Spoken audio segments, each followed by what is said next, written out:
সবাইকে নমস্কার, very good morning বন্ধুগণ।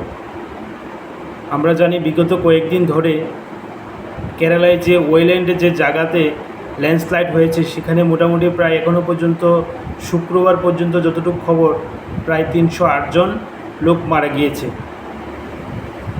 এই 308 জনের মধ্যে আমরা শুধুমাত্র 36 জনকে চিহ্নিত করতে পেরেছি যারা কিনা এলআইসি পলিসি করেছে এবং তাদের পরিবারকে অলরেডি ডেথ ক্লেম দেওয়া হয়ে গিয়েছে।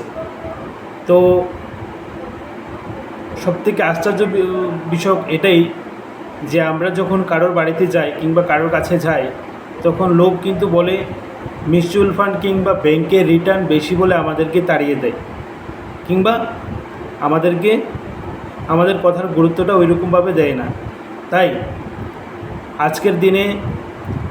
আজকের এই বিপদের দিনে ওই পরিবারগুলোর পাশে ব্যাংক কিংবা মিউচুয়াল ফান্ড তারা কিন্তু তাদের পরিবারকে বাঁচাতে পারেনি, কিন্তু বাঁচিয়েছে আদি অন্ত এবং সত্য এলআইসি। তাই বন্ধুগণ, আমি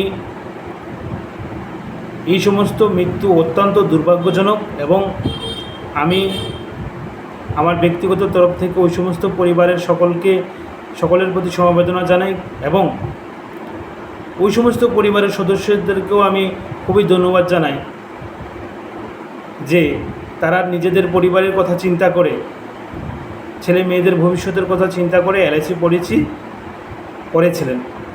তাই বন্ধুগণ, এটা কিন্তু একটা বিরাট উদাহরণ আপনার পাশে।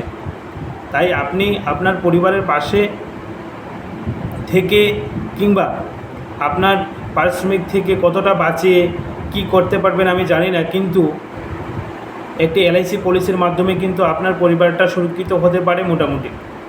তাই আমার এই সামান্য কথাটুকু যদি আপনার কোনো কাজে আসতে পারে বলে মনে হয় তাহলে আপনি অবশ্যই আমার নিচে দেওয়া নাম্বারে একটিবার হলেও যোগাযোগ করতে পারেন যে কীভাবে বিভিন্ন এলআইসি পলিসিগুলো সম্পর্কে বিভিন্ন বিস্তারিত বিষয় জানা যায় কিংবা কীভাবে করা যায়, এই সমস্ত বিষয়গুলো আপনি জানতে পারেন। তো সবাইকে ধন্যবাদ, নমস্কার।